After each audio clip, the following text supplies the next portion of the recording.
What's up, ladies and gentlemen? Johnny Mac here. Just wanted to give you a heads up that if you are looking for a community that is open to discussion as far as mentorship, conservation, the wild, becoming a better person, and all of that, there is a group for you on Facebook, and it is called Soul Seekers. Soul Seekers, we are all about making ourselves a better person. We're all about making sure hunting lasts for generations to come and encouraging people to get plugged in. Whether you are someone who has something to give or someone who needs to soak it up like a sponge, this is a community for you, and I strongly encourage you that if you're on Facebook to join Soul Seekers, and if you're not on Facebook, hop on there just for that group. It is only going to be as powerful as we all make it.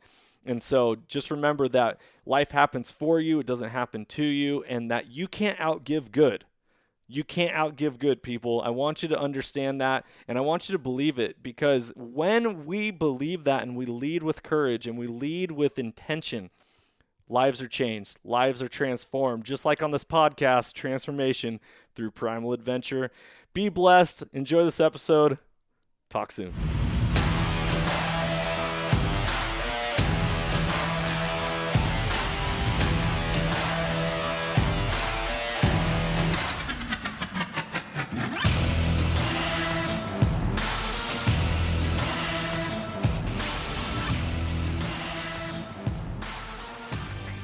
Welcome, ladies and gentlemen, to the Soulful Hunter Podcast. I'm your host, Johnny Mac. Through this podcast, I'm on a mission to transform lives through primal adventure and to spread my mission of mentorship as conservation.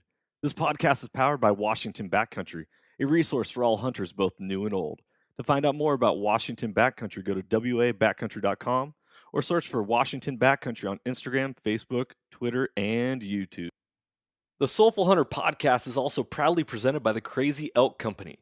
Based out of the state of Washington with products made in America, they are providing solutions with gear to problems you didn't even know you had. Their tag wallet is one of those solutions, and I had the pleasure of using it on all of my hunts this last year, and it is now a mainstay in my kill kit. The tag wallet is a water-resistant zippered pouch that comes with its own reusable zip ties to safely and securely store your notch tag for quick and easy access.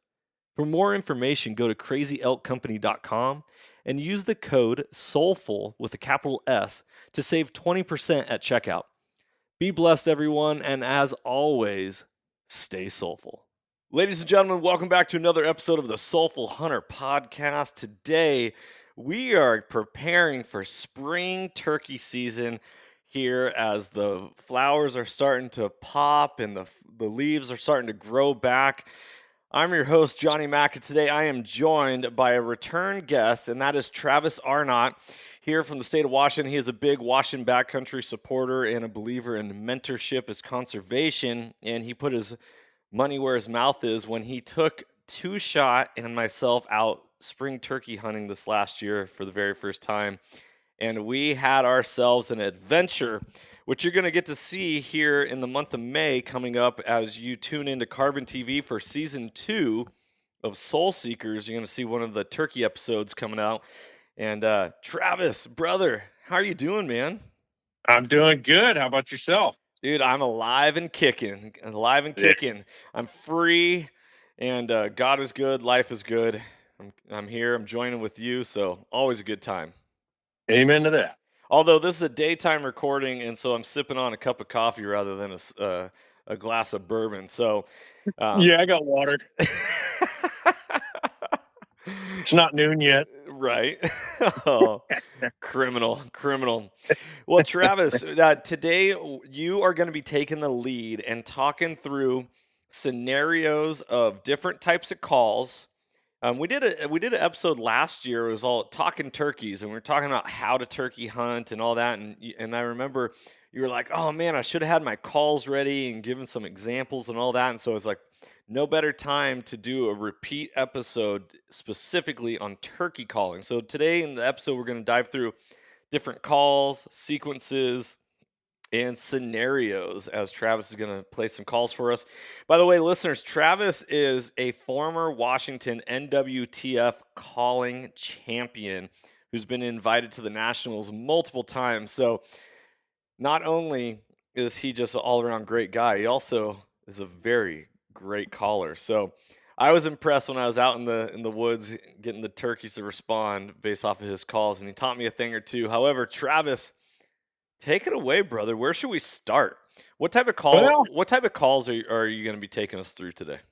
well, I've got the basics here. I've got the box call, which everybody probably is familiar with. It's got the paddle. We don't have any vision. I've got the pot call, or the slate calls it's called. Called slate because that's originally what was used by the Native Americans, was a piece of slate with a bone or a stick to make a noise. But now they're called pot calls because they look like a pot. I've got several different types. I've got an actual slate surface, copper surface, and a glass surface, and each one will give a little bit of a different sound. Box calls depends on the size of them and the angle and the pitch of them. They can make different sounds as well. You want to get as varied as you can, so you can maybe find that note that Tom is looking for. He might like this girl's voice, or a sexy voice like that, or a sexy voice like this. Then you're trying to find that, and you want to be prepared to change it up. Uh, Personally, and I have some mouth calls. I personally run mouth calls almost exclusively, and pot calls. Um, Beginners, box calls are really easy to get into. It's just basically just dragging the paddle across the box itself. It looks like a boat, and you just kind of drag it, and you get that. You can go either light, nice and light, or you can get a rasp, and a long rasp in that. Real easy to use. Pot calls take a little bit more to get to. They're not very hard though. Personally, you don't want to. Everything is based off friction on those two calls, so you want to not touch the surface. You want to scratch it up, some sandpaper, Scotch-Brite, anything to give it a rough surface so it grabs that striker, or chalk on a box call so they grind together and they cause that friction to make the noise. So you don't want to touch the surfaces because the oils in your skin will dilute that. Rain, I think it rains around here a little bit. That'll dilute it as well. Uh, so you want to keep it scuffed up with a piece of sandpaper. I hear the question, do you do it one way or multiple ways? It's going to be a preference to you. I personally do it both ways. Sometimes I'll just go in one direction. And that's you're talking about scuffing up the slate or the glass Yeah, of your pot scuffing call. up the slate, your pot calls we're talking now is scuffing that up. A lot of people say one direction. I do it on some. Others, I'll do just a circular pattern, and I do that so if I'm looking for that tom coming in, I don't have to look down at my call and index it properly to make sure I'm going against the grain of that scuff. If I've got it in a circular, like just little ovals all over, then it should hit without having to look down at it. That's the reason I do it. But I do have some that I've just scuffed straight across. Maybe I'm getting ahead of ourselves right here, but can you give an example of just a basic cluck on a box call and then a basic cluck on a slate? Okay, basic cluck on a box call. I'm going to use a bigger one. It's a quick, short note that the turkeys give, and you can it's very hard without video, but you can kind of lay your thumb on the edge of the paddle when it's when it's coming across its strike, if that makes any sense. And you can just tap the handle, or I'm just doing that with my hand, just making it move just a little bit. That'll work. That doesn't sound like the greatest cluck in the world, but you know what? We don't usually have the best tone in our voice either, neither do turkeys. But I'll kind of put my thumb against it to give it a little bit of a spring back. And I can hit it a little harder. And that's with a box call. Pot call, what you're going to do, and I'm going to use an actual slate. I usually kind of cup it in my strong hand, right-handed. I'll cup it in there. I'm holding the peg like a pencil, basically, and I'm going to roll it straight up, looking as a clock, I'm looking toward noon, and I'm going to roll the striker away from me a little bit, a little bit of an angle until it really starts to make a good noise. And then it'll grab. You'll feel it grab, and then you just kind of medium to almost heavy pressure on it and just try and flick it. If you can get it here, that, Johnny. Yep. I can hear that.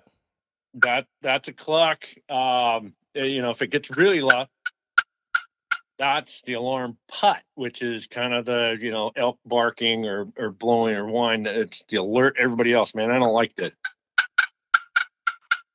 Something's wrong. I'm not liking that. You really don't want to use that one a whole lot.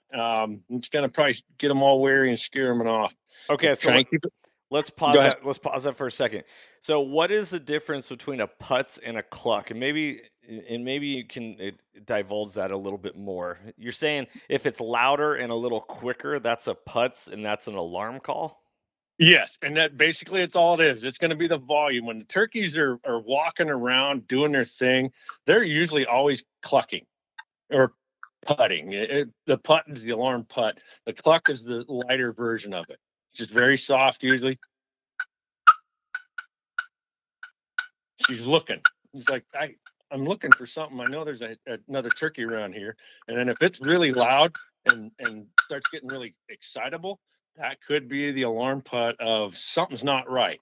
Okay. If it makes any sense. So basically, it's the same motion, same noise. I'm going to make that same call on mouth call, box call, anything. It's just the harder you do it and the more frequent you do it, turns it into a warning. Mm-hmm. So that's kind of a little careful with that. Awesome. Okay, so what do you have a diaphragm call with you nearby as well? I do. Can you give us a cluck, basic cluck with the diaphragm, and then what you would call a putz? Okay.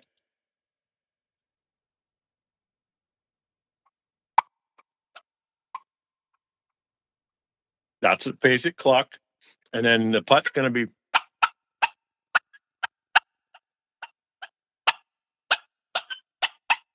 Gotcha.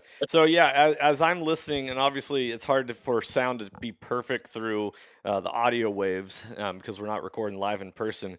However, you can definitely notice it's like it catches your attention a whole lot more. Yes, it does, and that's what it's designed to do. It's going to get everybody's eyes up. They're going to start periscoping around, going, "Well, what'd she see? What he see? What'd they see? What'd they see?" They're very wary birds. They know how low on the food chain they are, so they're you want to be very cautious on the frequency and how hard you're clucking if you're trying to sound like a contented bird. Yep. Okay, so we did clucks, putts, and we did it on box, slate, and diaphragm. What is some of the other calls that people might be making in treating this more like a 101 style call seminar, not so much into the professional tones and all that, but what else is someone likely to make on a call that is either going to do good or do harm when it comes to turkey calling?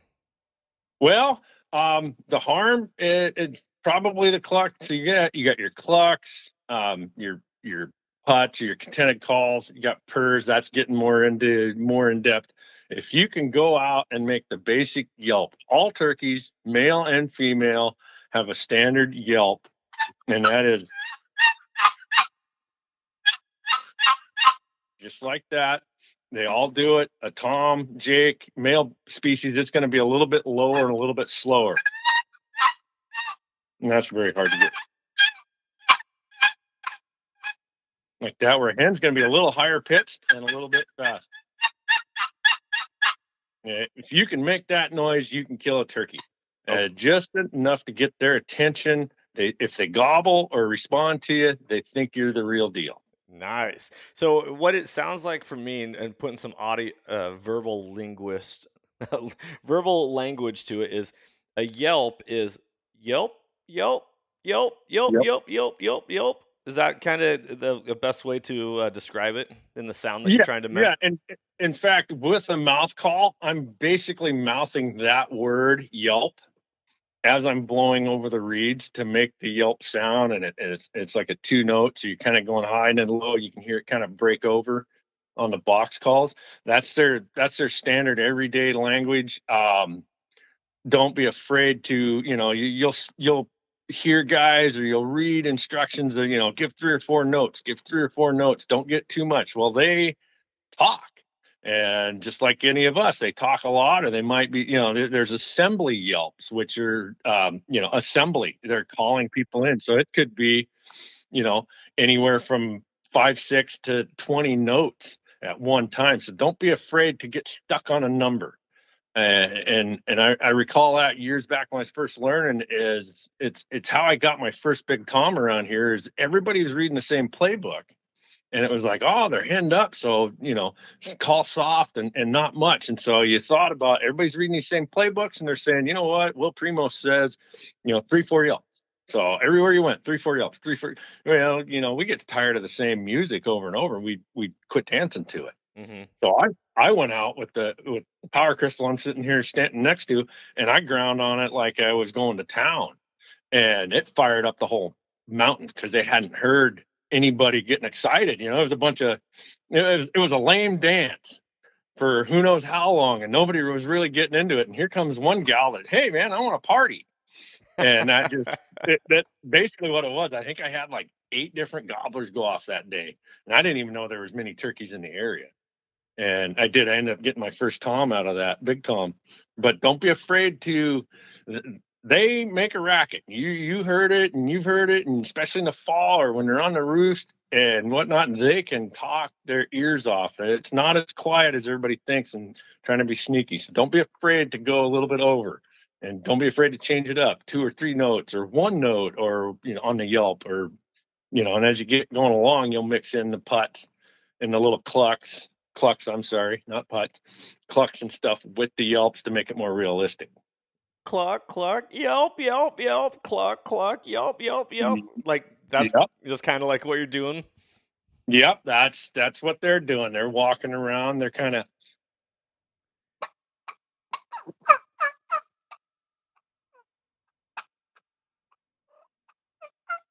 Oh, I heard a little purr in there. You threw a purr. yeah. Yeah, that was nice. The little purr, that takes some work.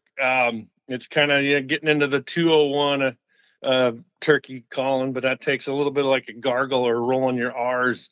If you can do that, like when you're speaking Spanish or something, that's how I get it to go, and just nice and soft. And they do that a lot. And there's a lot of times little clucks and a purr will fire them up as much as anything. So when you're calling, one of the misconceptions that I have going into the turkey woods, and granted, I've never killed a turkey in the springtime, so I don't have any experience with that. Potentially spoiler alert right there. Yeah, With that being said, maybe though, Tony got one. there we go, there we go. So, with that being said, is how loud of calls are we calling an entire basin, or are we calling only a couple hundred yards? And Okay. Go ahead. and are we worried about blowing out an area if we're too loud? Yes to all of that. Like early in the morning, if I know there's turkeys in the area, I like to let them do their thing. I want to hear them fire off first. It just helps keep me under cover. It helps them be more in their natural state, and then I can move in. But if I don't, and I don't know the area, and I don't know where there's turkeys at, it's early in the morning, I'm going to start off really soft. You don't sit next to your buddy, that's 3 feet away, and yell at it, and take that with a grain of salt. You could be walking in the woods pretty close to daylight, and they're not, they don't instantly wake up. They need their morning coffee like we do. So they're kind of starting out a little groggy. But if there's one 60, 70 yards from you, and you scream as loud as you can, that could really put them off. And it's too loud, too early. They can hear us up to a quarter of a mile away whispering. Mm. And they can pinpoint that to within, they say, around 6 to 8 feet. So they can hear you make a couple sounds. They know exactly where you're at. Their ears are positioned differently. That works as a triangulating sonar. And so they can pinpoint any noise to almost an exact location. Awesome. So I do try and start off light if I am calling. In the mornings, the hens aren't, they're just waking up. They're kind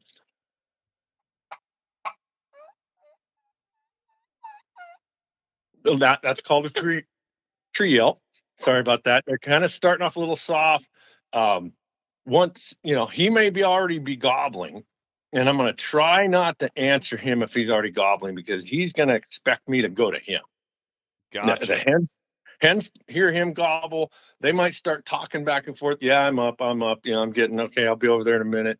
And then they're going to pitch out to him, and he's going to wait till they get there and drop down. We're playing against their nature, trying to get him to come find us. They start out a little bit soft. I'll hopefully let him gobble a couple times before I give him any inclination I'm around. I do tend to start calling to him. We all love to hear him talk. We want to hear one talk, and we want to know it's answering us. And we want him, but we do want him to know where we're at. Yes. So I kind of try and play it low key. I don't want to get too excited, like, oh my God, you're the best thing I've ever heard. Because then he's gonna be like, all right, I'll just wait for you. I love it. All right, so you're telling me that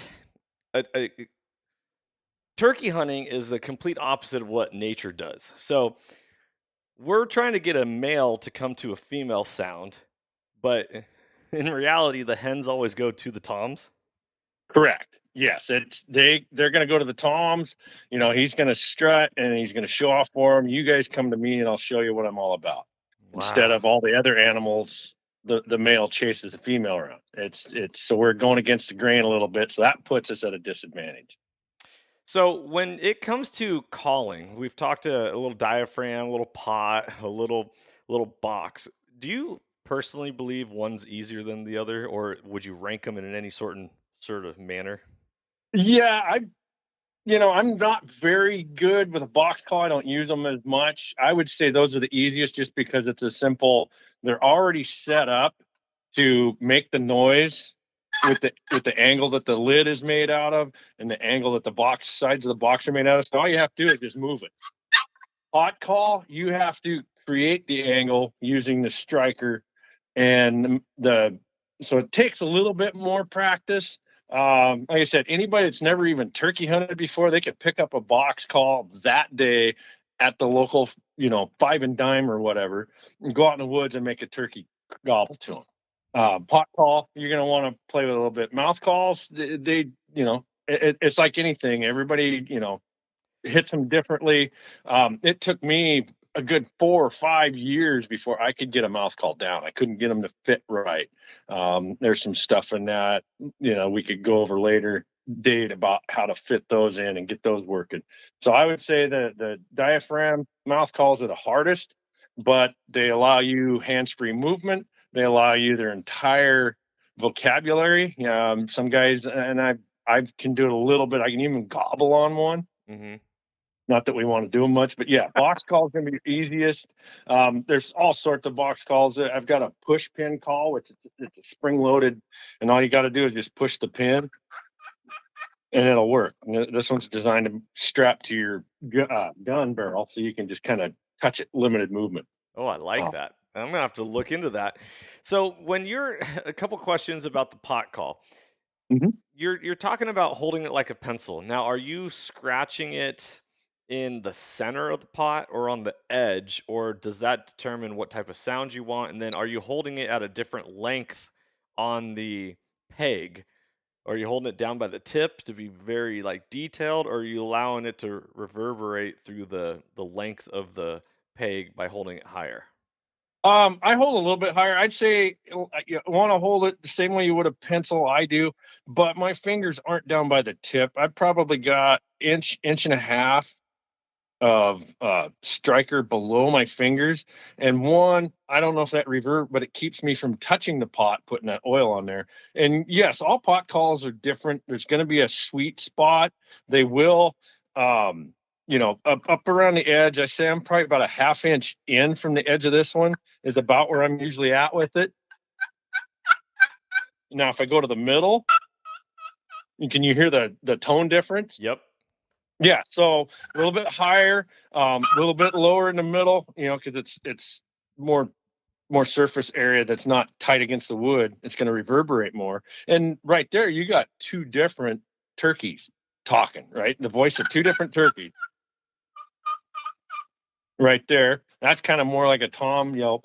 And then you can use different types of strikers or the pegs. I've got, the metal makes a certain sound when it strikes this wood, and then I carry about 4 or 5 different pegs or strikers, I call them, different wood, different hardnesses. I've even got one that's ceramic. I've got a carbon one, which is basically looks like the shaft of a carbon arrow with a stick on it.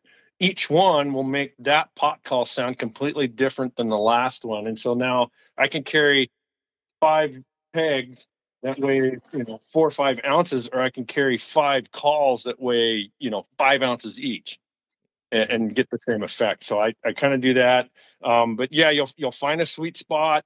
Like I said, most pot calls, it's usually within a half inch of the edge. And then plus it's really hard to get them surfaced really good right on the edge too. So you'll kind of surface it up real good, and you can kind of float around and find that spot. And like I said, especially slate, it's not perfect. It's a piece of rock. So you might find a spot that's actually better sounding than in the other spot. Oh, that's interesting. I like that. That's a good piece of knowledge right there. Do you ever mark your pot calls like with your fingers? Like, hey, I'm always going to make sure my thumb's right here to make sure I hold it for the best sound. I do. I've got one's got a little chip taken out of it. Another one's got a loop for a lanyard, so I can kind of index it off that. And another one, I kind of did a little thing where I notched it with the birds I knew that came into it. Mm-hmm. And so I've got those notches there. It's kind of a twofold thing. Hey man, this called in, 10 birds or whatever. And then I can use that as well. But yeah, and like you said, you could do something like that. And then if you're doing that conditioning it just one way, just going across the grain one fashion, then you got your index. Okay, I feel that. I don't have to look down. That's a great idea to do that too, if that makes it easier for you to get where you want to be when you want to be there. Yes, awesome. Okay, so we talked a little bit about this idea of a roosted turkey, and you, Colin, very minimal, very light, because you don't want the Tom to get the idea that the ladies are going to come to him. However, when we were talking about locating turkeys, you're talking about shutting off your truck wherever you are, whether you're behind a gate or you're just taking a walk, and as you're just going, just kind of yelp, yelp, yelp, yelp, yelp, yelp on a logging road or whatever, and you're just waiting to hear a Yep. as a response. And then, at what point when you get a response, are you trying to close the distance, or are you just going to take a seat right there? Well, a lot of factors there. Yeah, if you don't get one right off the roost, I kind of go through a stage of get up kind of high on a ridge line to where your calls will broadcast down into a valley. That's a twofold idea because one, your sound's going to carry more, and also toms are doing that as well because they're doing the same thing. They want their gobble to broadcast to call in the hens. So they're basically, you're kind of running in the areas they're at already or should be. So I am going to try and locate, and even off the roost, you get that little soft call. And if he's kind of like it a little bit, or he gets down and he's got some hens, you might try and agitate the hens. You'll kind of pick it up, kind of mimic exactly what they're doing. Maybe a little less of a tone than they are, or maybe just a little bit more to kind of maybe irritate her enough that she might come in and he's going to follow her. Mm-hmm. But as the morning progresses, yeah, I'm still going to start off real subtle, kind of soft, just in case there's one 50, 60 yards from you and you don't want to blow his eardrums out. And then I'm going to start ramping it up, and I'll get loud, and we can hear them echoing off the other hills. I want to broadcast that out there. I mean, we called in my son's bird last year during the youth hunt. I think when we spotted him, and he'd already gobbled a couple of times, but we ranged him at like 580. So, he was a good 600 and some odd yards out there when he answered us the first time. So we really had to kind of get some noise going to get him to come in. But then I tend to walk to a point, might sit there for a little bit and listen, see if something else that, again, they fire off first, get a lay of the land. And then I'm going to kind of bang it out. I will call while I'm walking a little bit softly, especially if there's one close by I don't know about, because turkeys are doing that. They don't stop in a stationary location and then talk and then walk and then talk. So I kind of try and lifelike. So I get one to respond. I'm going to kind of try and survey where he's at and might try and make him gobble a couple times to see if he's giving me, you'll get a feel for that's a courtesy gobble. That's like, yeah, I hear you, whatever. Come on over.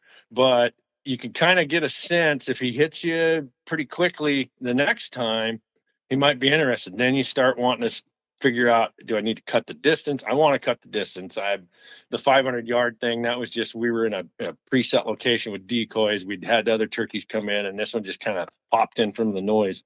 But if they're 500 yards out and I have cover, I'm going to try and cut that down, because the hens are going to come, back to that. The hens go to the toms. They're going to hear him out there, and they're going to actually intercept or possibly intercept. So you kind of want to cut that distance, get as close as you can, 150, 200 yards, where you feel comfortable, and then start playing the game with him and see what you can do to bring him in the rest of the way. That is really trippy to think about. You got a tom goblin, and you're like, all right, let's do it. Let's sit down. And I'm pretty sure this happened to us last spring, where we had them located. It sounded like they were coming closer, and then all of a sudden, buck, buck, buck, and before you know it, the toms go in a different direction. Yeah, and we were trying to, because we didn't know, I didn't know the lay of the land very well, and it was kind of a steep bank in that area, and so we were pulling him from 500 yards. Uh-huh. And that exact scenario, he got stolen. He come halfway to us, and he got picked up by somebody that was willing to close the distance quicker than we did. Man. And it happened to do hands. Okay, so give us a couple scenarios of what you would do for calling. Maybe it's sequences or scenarios of that could potentially arise when you're turkey hunting. Scenarios, if you're early in the morning, I'm going to start off the tree yelps. One, I do start if I hear one. I'm not saying I don't start it myself in the morning. I typically like to let the woods come alive, but there are sometimes you just got to be, all right, we tried it. Let's get it out there. I'll give out the tree yelps, they call it.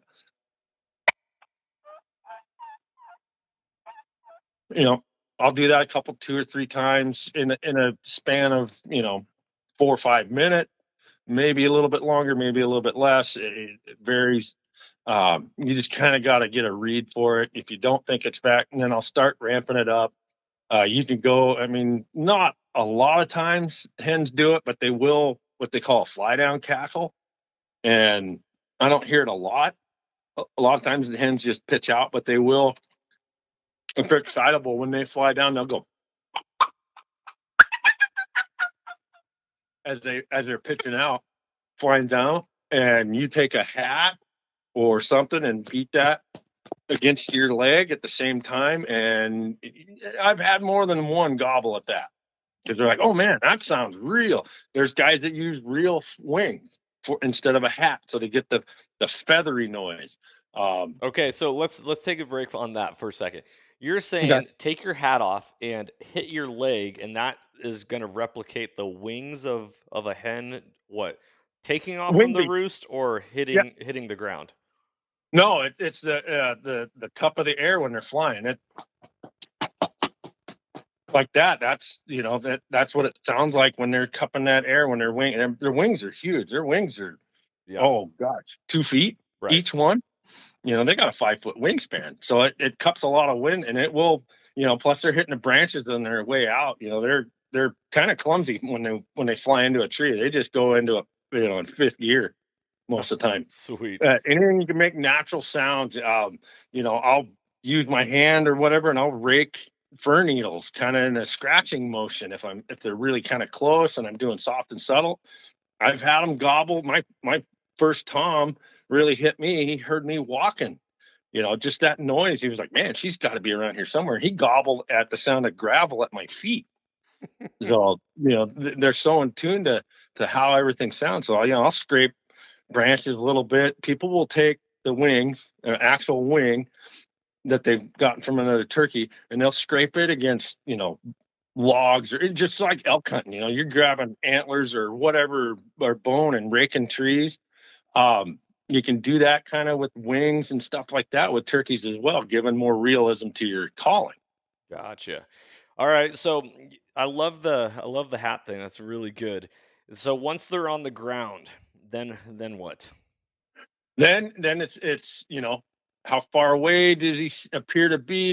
Can you hear hens with him? Whole mess of things. Sometimes they might gobble good, and then they'll shut down. They'll answer your every call. If you can tell it's getting closer, maybe back off a little bit, and then they may go silent because they're going to come in. They're going to get to a certain area. Again, they know your location from about 6-8 feet. They're going to come into that location, and they're going to start looking around. They might come in silent and kind of, they're not going to get the wind on you. They don't smell like that. But in a sense, they're kind of going to take a survey of the area to make sure what he's looking for is the right thing. So don't be afraid if he shuts down and he quits answering your calls. A lot of times, if he's been coming pretty hard, that means he's probably pretty close. Mm, And then you just got to read him. If he likes a certain note or a certain frequency or a certain volume or a certain call, keep giving it to him. Maybe not give it to him so much that you want to keep him interested, but you also want to keep him curious. I think so many guys, and I've done it a million times, I want to call him to the gun, and man, bang, bang, bang, bang, and you're calling to him, and then they just get either this ain't right or something happened, who knows what. I mean, a million and one things happen. right. Trying just enough to keep them interested, and you really gotta get it. It doesn't take long for you as a new turkey hunter to get a read on his mood by the way he's gobbling at Yeah. you, and just really pay attention to that. And I think you'll call a lot more birds if you kind of let him get curious a little bit. Okay. I love that. What are we missing? What is that brand new turkey hunter that feels completely overwhelmed, but they got a call and all that? What would be the best like 1-2 punch to tell them to how to go about? The best 1-2 punch is don't be afraid to mess up. You're gonna. I started out from scratch myself in 97, 96, I believe.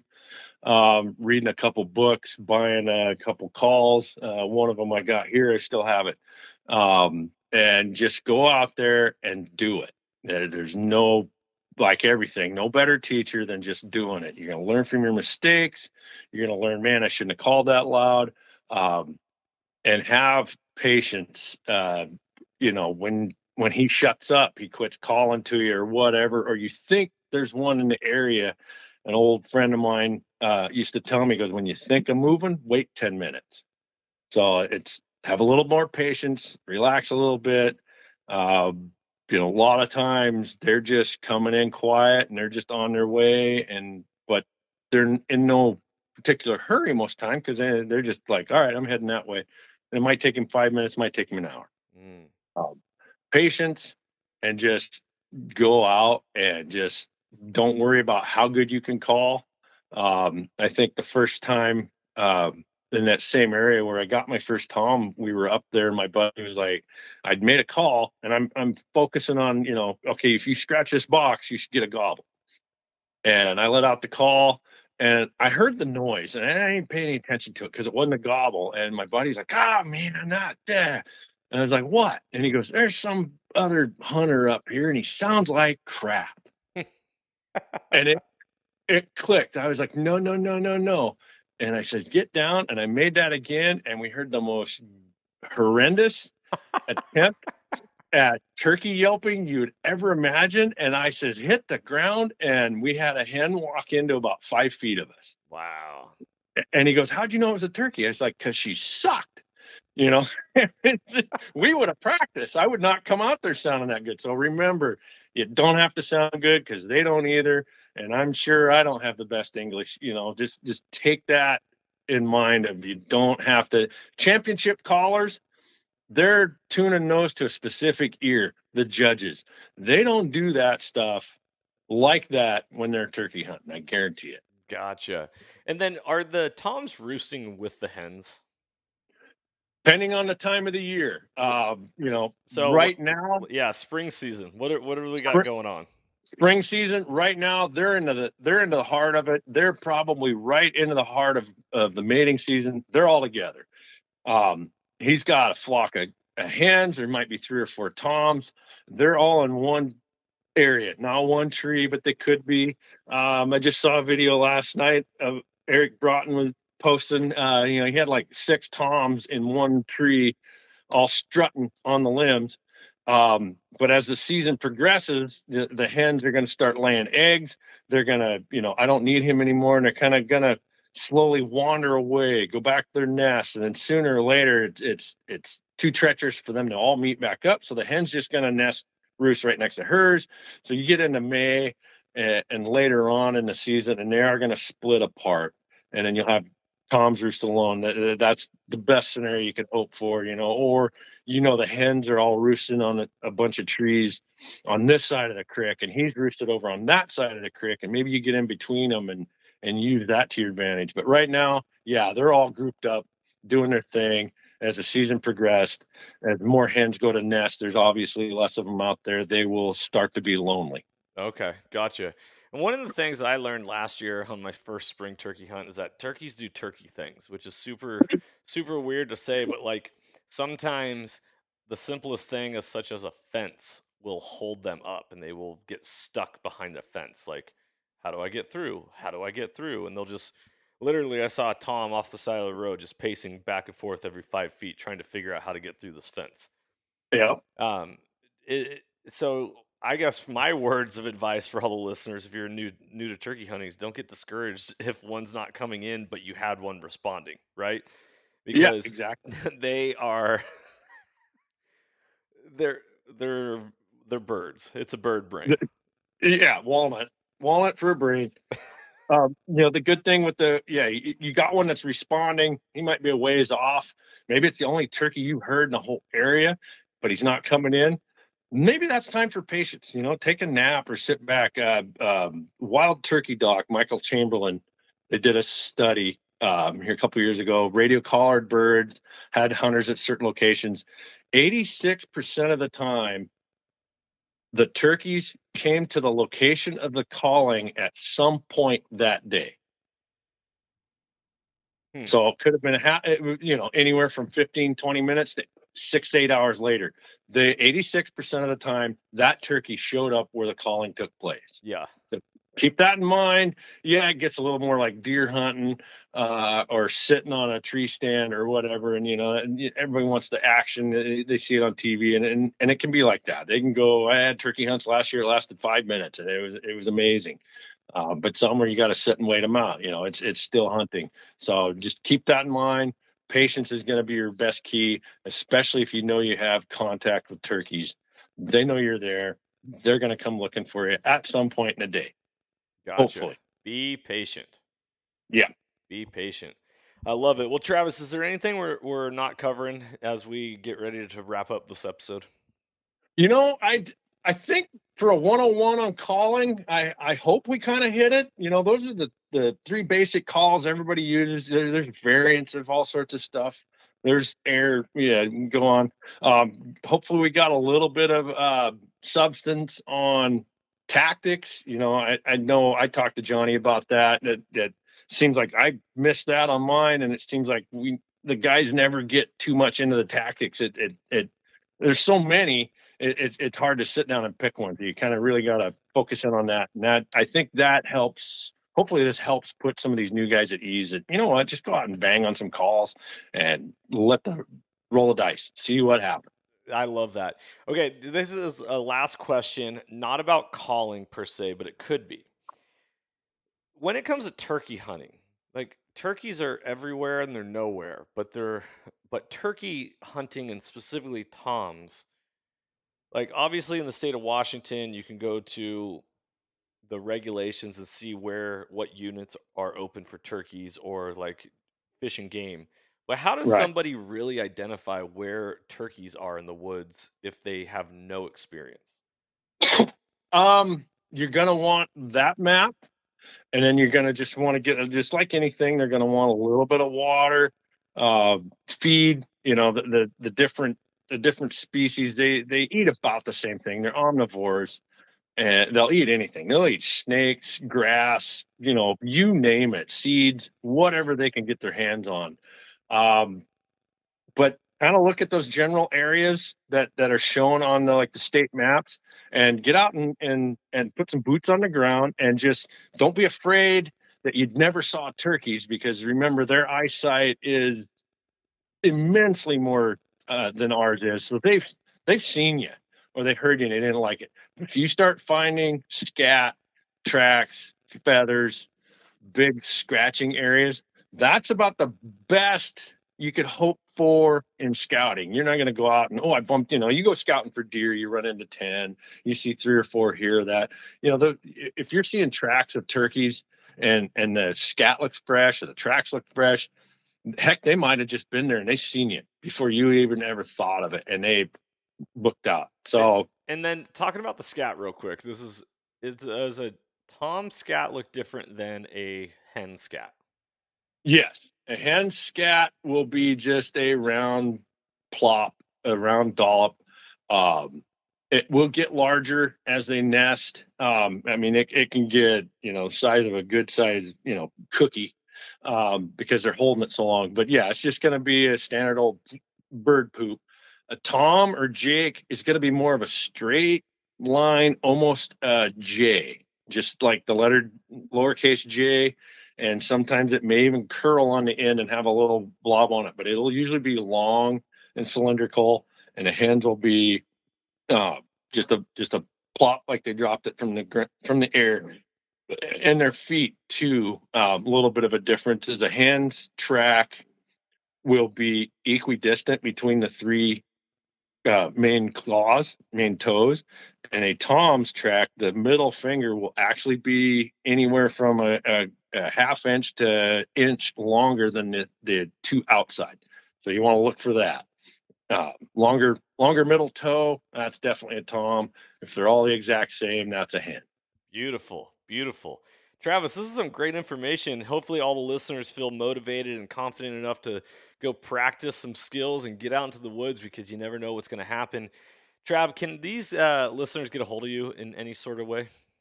Yeah, I'm on Instagram at Travis Arnott, on Instagram. If you want to go ahead and message me, I'll give you some tips and pointers, except locations. There you go. I love it. Remember, everybody, mentorship is conservation, but so are waypoints. Waypoints are conservation. There you go. I'm just kidding. All right, everyone. Thank you so much for tuning into this episode. I'm Johnny Mac once again. Also, shout out to our sponsor, Crazy Elk Company. Go pick yourself up a tag wallet before turkey season and use that for tagging your turkeys. It's use the code SOULFUL with capital S to save 20% off your purchase, and go support a local Washington company. Great, amazing person. And Trav, you're buddies with Ross. You helped him hit his turkey slam last year. Yeah, got helped Ross get his Eastern last year. I've been fortunate enough to hang the tag wallet on about 4 or 5 birds amongst me and my friends in the past couple of years. So yeah, go grab one of those tag wallets, and yeah, that was a lot of fun helping him out on that turkey. Heck yeah, I love it. It was good times. Good times. I love it. Well, guys, be blessed, be encouraged, be of good cheer. Know that life is happening for you. It's not happening to you. You're not the result of the circumstances in your lives. Go get out and create your own future and your own life, however you want it to be. Travis, thank you so much for coming on this episode. We'll make sure you have your Instagram handle in the show notes. Everybody, freedom on. And as always, stay soulful. If you enjoyed today's podcast, I'd love it if you could go ahead and give this a rating as well as subscribe. Also, you can check us out on Instagram under the Soulful Hunter Podcast. Make sure to tag us in pictures and posts and use the hashtag Soulful Hunter. To find out more about the Soulful Hunter Podcast, go to soulfulhunter.com and be sure to follow the podcast as we are going to be bringing you a lot of great information, insight, and changing lives through primal adventure. I look forward to connecting with you on the next episode. Stay tuned and stay soulful.